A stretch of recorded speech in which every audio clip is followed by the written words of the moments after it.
global happenings today. We communicate, we analyze global news.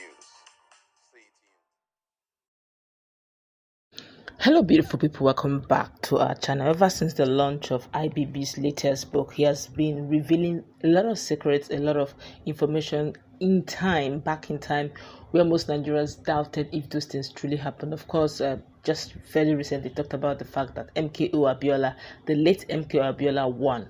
But it looks like as the way things are going, would we say that Ojukwu is vindicated, the late Ojukwu, or can we literally say that Mazi Nnamdi Kanu also is vindicated over some of these, should I call them confessions, that are actually embedded in that book? To make matters interesting, he said a lot about the Southeasterners, the fact that Igbo Coup, you're going to find out what he said about it, that is quite shocking. And of course, he talked about who to blame about the Biafra secession. And I can tell you for free, it's definitely not the Southeasterners. You're going to get all of that in a moment. I just hope that, of course, one of the persons he blamed about this whole issue of Biafra secession will come out also to either defend or affirm his claim. Before we go into the news proper, kindly subscribe to our channel. And according to the former military head of state, Ibrahim Badamasi Babangida, IBB, who has actually dismissed claims that the 1966 military takeover was an Igbo coup.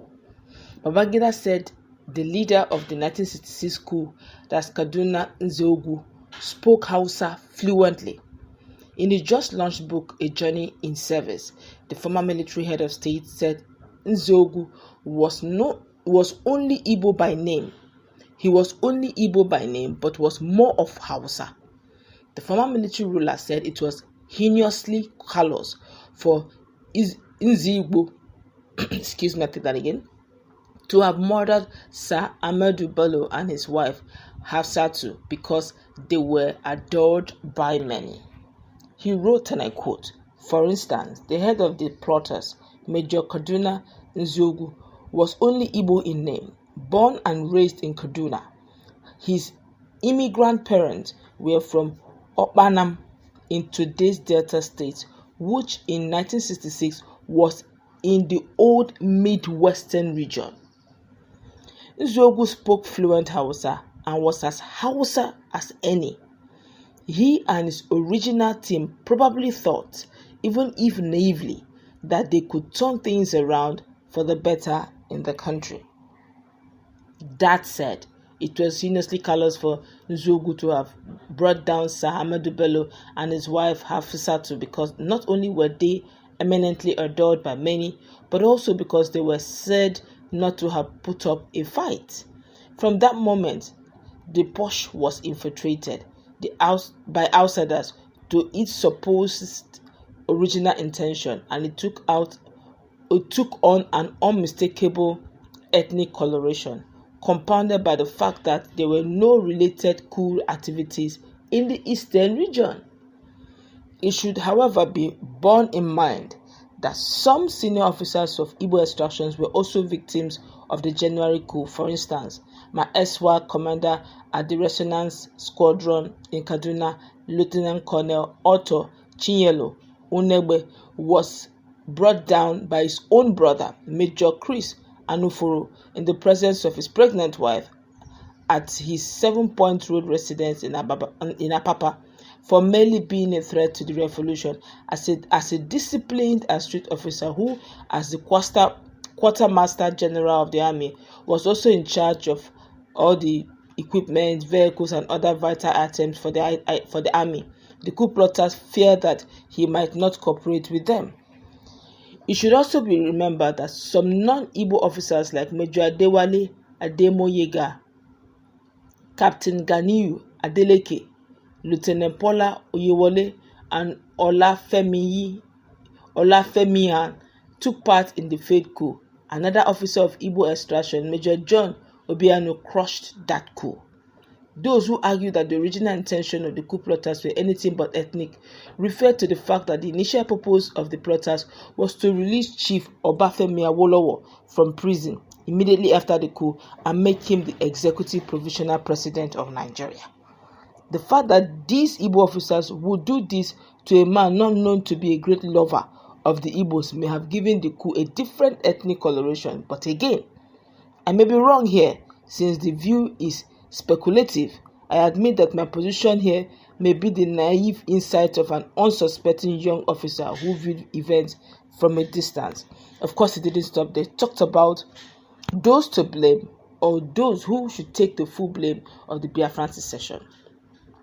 Of course, he continued by reviewing the fact that Babangida assessed that the inability of Gowon-led government to curb the Igbos being brought down in the north following the 1966 coup left the then military governor of the eastern region, Colonel Chukwuemeka Odogwu,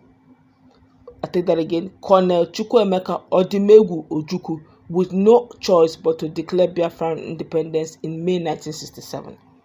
Now, this declaration triggered the Nigerian Civil War, which lasted until 1970 and resulted in the millions of people that went down.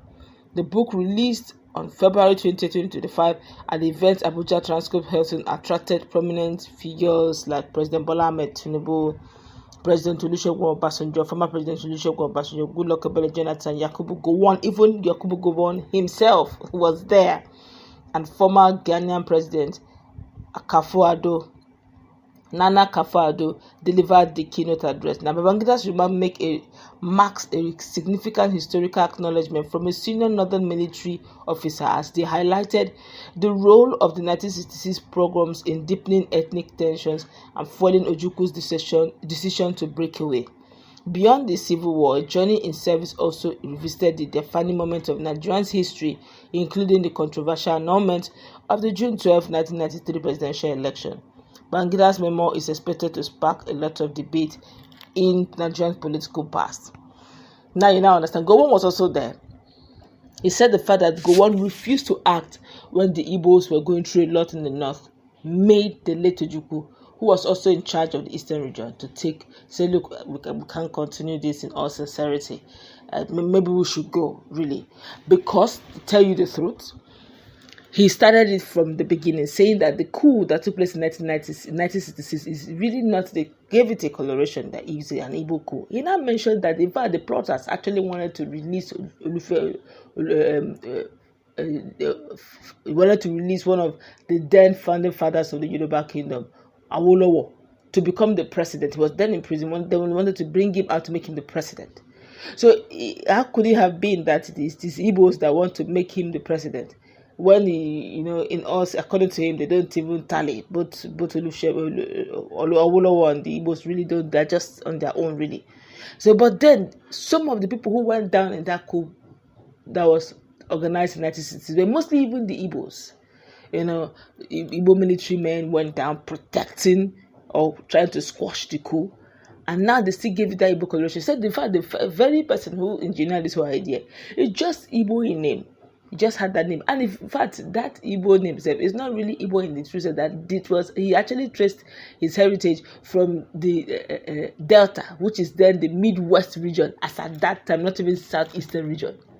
So you just see how history was distorted, and it kept on moving on with it, and it became a terrible issue where that these guys were now being brought down in the northern part. Ojukwu had to rise, and ever since then, now he's not blaming it on Gowon. That when that thing started happening, Gowon should have risen and stopped that move, but he didn't. Gowon was also in the book lodge. Let's hope that eventually we read.